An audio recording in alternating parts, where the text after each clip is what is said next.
একটা মাছের ডিমের রেসিপি করে দেখাই।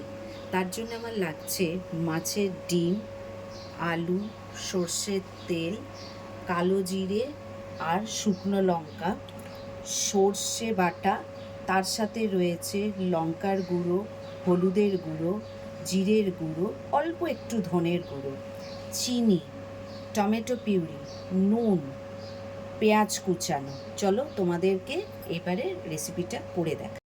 মাছের ডিমটার মধ্যে রয়েছে ধনেপাতা, বেসন, হলুদ গুঁড়ো, গুঁড়ো লঙ্কা গুঁড়ো আর অল্প একটু হিং। এবারে তোমাদেরকে তৈরি করে দেখাচ্ছি।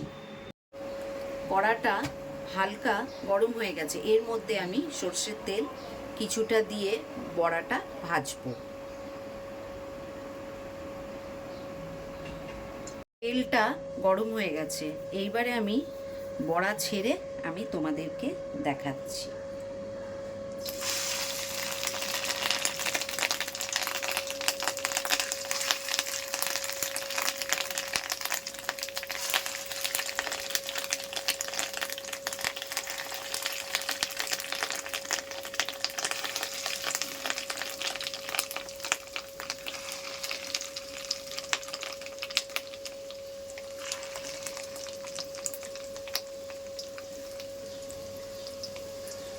দেখো বন্ধুরা, বড়াগুলো আমার ভালো করে ভাজা হয়ে গেছে।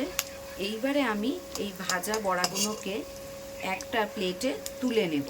বাদবাকি বড়াগুলো ভেজে আমি আবার ফিরে আসি। হ্যালো বন্ধুরা, আমার বড়াগুলো ভালো করে ভাজা হয়ে গেছে। এখন ওই তেলেতেই আমি একটুখানি আলুগুলো ভেজে নিয়ে তারপরে ফিরে আসছি। ওই তেলের মধ্যেই আমি কালো জিরে আর শুকনো লঙ্কাটা ছেড়ে দিচ্ছি। তার মধ্যেই কোচানো পেঁয়াজটাও দিয়ে দিচ্ছি।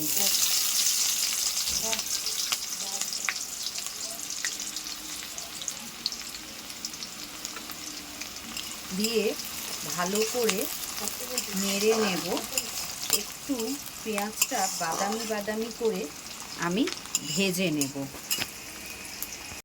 পেঁয়াজটা আমার ভাজা হয়ে গেছে, ওর মধ্যে আমি দিয়ে দেব এই যে সর্ষে যে আমি মিশ্রণটা তৈরি করে রেখেছি ওইটা।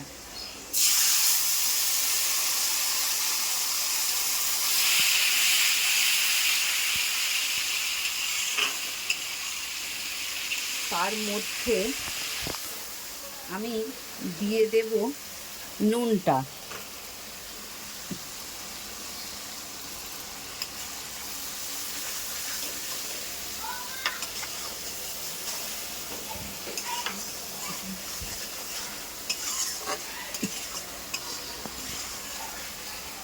অল্প একটুখানি চিনি কালার আনবার জন্যে।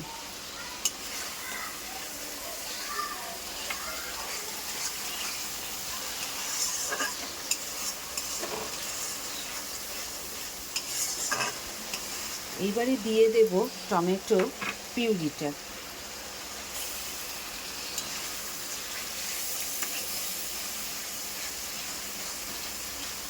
দিয়ে এবারে আমি এটা ভালো করে কষবো।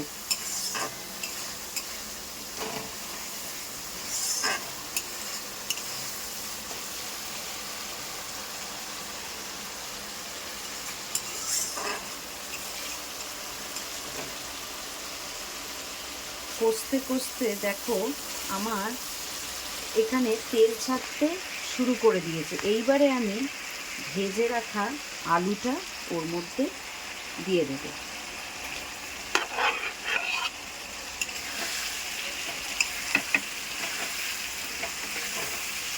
দিয়ে ভালো করে আমি কষবো।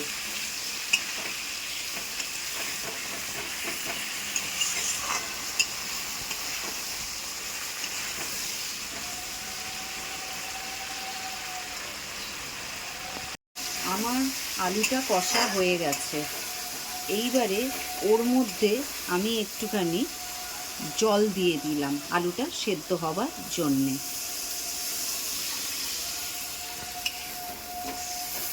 এইবারে আলুটা সেদ্ধ হলে আমি ফিরে আসছি। আমার তরকারিটা হয়ে গেছে মাছের ডিমের। মাছের ডিমের রেসিপিটা আমার হয়ে গেছে। দেখো কালারটা কীরকম এসছে। তোমরাও একদিনকে করে দেখো।